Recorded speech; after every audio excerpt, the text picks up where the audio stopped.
Title: Devastating Payback for a Betrayed Husband and His Family. I went to the bathroom, locked the door, and started reading a conversation on my daughter's phone. It was all there, the betrayal. This man had been having an affair with my wife, and worse, our daughter knew about it. I snapped, made multiple copies of all the evidence, one for my company, one for the guy's mother, and one to send to my ex-wife's lover. Hey everyone. Today I have another story for you, and it's a tough one. If you want to read it yourself, I'll put it on the screen, but let's dive right in. I caught my wife cheating, and it devastated me. She even dragged our daughter into this mess. In the end, I divorced her and cut her out of my life. It's been 13 days since I created this account to share this, and now it's all over. I just need to let it go. I've lost everything, my dignity, my pride, and most of all, my love. Now, I'm just a man stripped of everything. I'm going through the deepest shame for what happened. I destroyed my family. This is the place where I can express myself. I never wanted it to go this far, but here we are. If this goes public, I'll take this account down. I'm 48 years old, and everything started when I was 20. I met this girl when I was 19, and she seemed perfect. We clicked right away. After dating for 2 years, she got pregnant when she was 21. We moved in together. At the time, I was living with my mom. My dad passed when I was 15, and my mom never remarried. She ran a consultancy firm where I worked as a receptionist. When I became a father at 23 to a baby girl, my bond with my girlfriend grew even deeper. 2 years later, we got married. I landed a job as a computer programmer, earning 6 figures. Life took off. My wife wanted to stay home with the kids, and I was fine with that, though I suggested she take up a part-time job to keep busy. Things started changing when I was 29, and my wife was 28. Her father had a terrible accident and became paralyzed from the waist down. He was the family's main breadwinner. After discussing it with my mom and my wife's family, they moved in with us. It wasn't ideal. Finances became tight, so my wife and her sister took on part-time jobs. Around the same time, I inherited money from my late grandmother's will, which was set aside for our daughter's college fund. But my wife had other plans. She wanted to use it to buy a house in her mother's name. I had no problem with that, but her reasoning didn't sit right with me. We had disagreements about it, and our relationship began to shift. 2 years later, my mom had a stroke and needed urgent surgery. It was successful, but my wife didn't want her to come home afterward, saying it would be too difficult with 2 patients in the house. I suggested we hire a nurse, but she insisted on hiring 2 nurses, one for my father-in-law and one for my mom. I told her I couldn't afford that, as I was already covering the bills for everything else. Things started to unravel after that. My relationship with my daughter, who was now 8, began to deteriorate. She became openly disrespectful, and I chalked it up to growing pains. My mom's health improved, and she offered to sell her consultancy and put the money in my name. This led to another argument with my wife, who wanted to use the money to benefit herself and her family. My mother backed me up and the situation simmered down. But soon, my father-in-law passed away. It hit my wife hard, and I tried my best to comfort her. I handled the funeral, but still, she complained about everything I did.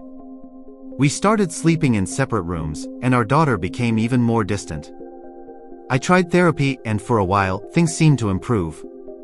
But deep down, I could sense something was off. My daughter was shutting me out, and I didn't know why. A year later, my mom passed away after another stroke. I was devastated. I put all my energy into trying to bond with my daughter, but nothing worked. She didn't even attend the funeral, and my wife couldn't have cared less. 2 months after my mother's death, my mother-in-law suggested I move out to help my mood. I was furious and reminded her that we never asked her to leave when her husband passed. But she didn't get it. Then, I saw something that shocked me. While grabbing something from the fridge, I noticed a text on my daughter's phone. It said, "It's good the old witch is gone. Now we can have the house to ourselves and throw parties on your birthday." I was stunned. My daughter, only 11, was referring to my mom as the old witch. I confronted my wife, and her reaction was to get mad at me for snooping through our daughter's phone. We fought, and she started sleeping in a separate room again. Fast forward to when I had to leave for a 4-month work assignment in another city. I returned to find my wife acting strangely quieter, dressing in more expensive clothes, spending more time with friends, and hanging out with men. I didn't think much of it at first, but it became clear that things were wrong when my daughter started openly disrespecting me. I continued trying to connect with her, but it was like hitting a brick wall. My wife went on a girls' trip with her sister and our daughter, and I didn't think much of it at first. But when she came back, she was distant and didn't call me for 3 days. I was suspicious but didn't make a big deal out of it. My birthday passed without any special attention from her, and our sex life had dwindled to nearly nothing. She kept making excuses. Then came a bombshell. My wife had stayed out for 6 hours with our daughter, and when I asked where they had been, she lied, saying it was because one of her friends had been in an accident. A couple of weeks later, my wife showed me some pictures from a girls' camp, and my daughter's phone buzzed with a text. It was from a man saying, "I'm the lucky one to be your mom's boyfriend. I love her and kiss her for me." My heart sank. This man had been in my life, in my home, and in front of my daughter. They'd gone on vacations, celebrated birthdays, and even had romantic dinners as a family without me. It was all a slap in the face. The worst part was my daughter had been complicit. It hit me. This affair had been going on for years. I wasn't angry, just numb. I confronted my wife and her family, demanding answers. The truth came out. My wife had been having an affair for 4 years with a man who worked with her. And to make it worse, my daughter had known all along. I told my wife she had 9 days to pack and leave. I filed for divorce and decided to move on from the pain. The divorce process was brutal. I presented all the evidence, texts, photos, and confessions showing the affair and my daughter's betrayal. My wife tried to claim I was abusive, but there was no proof. She had nothing to stand on. After the divorce, I decided to take things further. I sent evidence of my wife's affair to her workplace and even contacted her family. I made sure everyone knew what she had done. It wasn't a decision I took lightly, but it felt like the only thing I could do to get justice for myself. 8 months later, I moved to a new city. I focused on rebuilding my life, therapy, gym, a new job, and financial investments. I found peace, and then, at 42, I met someone new and remarried at 44. But then, out of nowhere, my daughter showed up at my lawyer's office with $20,000, begging me to accept her back into my life. She wanted to make up for everything. She claimed she couldn't live with the guilt of what she had done. I didn't know how to feel. As a father, I'd given her everything, only to be stabbed in the back. My pride, my love, it was all shattered. I had to make the hardest decision of my life, and even though it hurt, I decided to cut my daughter out. It wasn't about vengeance, it was about protecting myself from the pain. I don't know if I made the right decision, but I couldn't keep carrying the weight of their betrayal. Some might say I was harsh, but sometimes people just go too far. The line between forgiveness and self-preservation is thin, and at that moment, I couldn't afford to let them keep hurting me. My daughter was the final straw. I had given her everything, sacrificed for her, and what did I get in return? Betrayal. The woman I loved, the daughter I raised, had stabbed me in the back without a second thought. It's not easy to walk away from your own flesh and blood, but in the end, it was the only thing I could do to save myself. There's no going back from this kind of pain. People will try to tell you that you're too harsh, that you should forgive. But what if the damage is already done? What if forgiveness would only mean allowing them to keep doing the same thing over and over again? For me, the answer was clear: self-preservation. Sometimes you have to let go of the people who hurt you the most, even if they're family. I'm not proud of the decisions I've made, but I don't regret them either.